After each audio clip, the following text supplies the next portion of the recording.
বন্ধুরা, আজকে আমি বলবো ভারতের অন্যতম বিখ্যাত স্থাপত্য হাওড়া ব্রিজ সম্পর্কে। বর্তমানে এটি রবীন্দ্র সেতু নামেও পরিচিত। প্রতিদিন লক্ষ লক্ষ মানুষ এই সেতু ব্যবহার করে। কলকাতা ও হাওড়াকে একসাথে যুক্ত রাখে। শুধু এটি একটি সেতু নয়, এটি বাংলার ইতিহাস, সংস্কৃতি এবং আবেগের প্রতীক। হাওড়া ব্রিজের সবচেয়ে বড় ইঞ্জিনিয়ারিং রহস্য হলো এটি তৈরি করতে একটিও নাট বা বল্টু ব্যবহার করা হয়নি। পুরো ব্রিজটাই তৈরি হয়েছে লোহার রিবেট দিয়ে। লোহাকে গলিয়ে প্রচণ্ড চাপে জোড়া লাগিয়ে এই রিবেটগুলো বসানো হয়েছিল। টাটা স্টিলের তৈরি প্রায় 26,000 টন উচ্চমানের ইস্পাত দিয়ে এই বিশালাকার ক্যান্টিলিভার ব্রিজটি তৈরি করা হয়, যা কোনো খুঁটি ছাড়াই কেবল দুই প্রান্তের শক্তির ওপর ভর করে নদীর ওপর দাঁড়িয়ে আছে।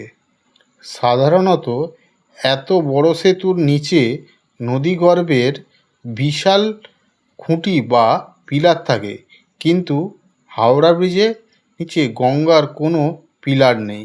কারণ তৎকালীন ব্রিটিশ সরকার চেয়েছিল কলকাতা ও হাওড়া বন্দরের মধ্যেও জাহাজ এবং বড় বড় নৌকা যাতায়াতে যেন কোনো বাধাগ্রস্ত না হয়। যদি নদীতে পিলার দেওয়া হতো তবে পলি জমে নদীর নাব্যতা কমে যেত এবং জাহাজ চলাচলের সমস্যা হতো। তাই কোনো খুঁটি ছাড়াই এই ঝুলন্ত সেতুর নকশা তৈরি করা হয়। হাওড়া ব্রিজ নিয়ে সবচেয়ে বড় লোককথা হলো এর নিখুঁত চাবি। কলকাতার পুরনো মানুষদের মুখে একটি গল্প প্রচলিত আছে যে ব্রিটিশ ইঞ্জিনিয়াররা নাকি এই ব্রিজটিকে এমনভাবে করেছিলেন যা প্রয়োজনে মাঝখান থেকে দুটি ভাগ করা যেতে পারে। বলা হয় সেই মেকানিজম বা চাবিকাঠি নাকি ব্রিটিশ সরকাররা ভারতকে হস্তান্তর করেনি, সেটা তারা নিজেদের সঙ্গে নিজেদের দেশে নিয়ে চলে গেছে। বৈজ্ঞানিক ও স্থাপত্যের দিক থেকে এটি সম্পূর্ণ কাল্পনিক গল্প। হাওড়া ব্রিজ একটি ফিক্সড ব্রিজ, এটি খোলার কোনো ব্যবস্থা কখনোই ছিল না। আরেকটি রহস্যময় গল্প হলো রাত 12টা বাজলেই নাকি হাওড়া ব্রিজের ওপর দিয়ে সব ধরনের ভারী যানবাহন চলাচল বন্ধের নিয়ম করা হয়েছিল। অনেকে ভাবতেন মাঝরাতে ব্রিজের কোনো অলৌকিক ঘটনা ঘটে, কিন্তু বাস্তবে তা নয়।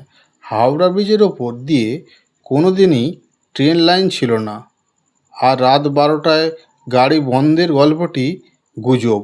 তবে জোয়ার ভাটার কারণে নদীর জলের স্তর ওঠানামার করায় ব্রিজের ওপর যে চাপ সৃষ্টি হয় তা পরীক্ষা করার জন্য রাতে মাঝে মাঝে রক্ষণাবেক্ষণের কাজ চালাতে হয়। কয়েক বছর আগে কলকাতা পোর্ট ট্রাস্টের এক সমীক্ষায় দেখা গেছে হাওড়া ব্রিজের ইস্পাতের পায়া বা পিলারগুলোর নিচের দিকে মারাত্মকভাবে ক্ষয় হয়ে যাচ্ছে।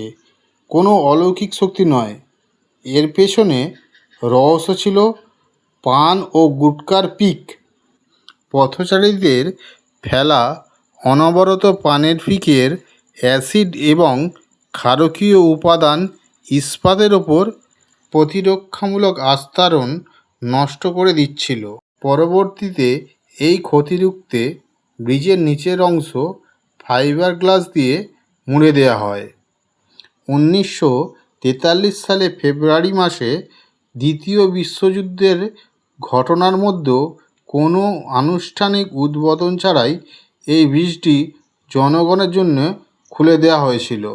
আজ এত বছর পরেও কোনো রকম রক্ষণাবেক্ষণের ত্রুটি ছাড়া এটি যেভাবে প্রতিদিন লাখ লাখ গাড়ি ভার বহন করে চলেছে তা সত্যিই এক জীবন্ত বিস্ময়কর। ভিডিওটি শেষ পর্যন্ত দেখার জন্য তোমাদের অসংখ্য ধন্যবাদ। দেখা হচ্ছে নেক্সট ভিডিওয়।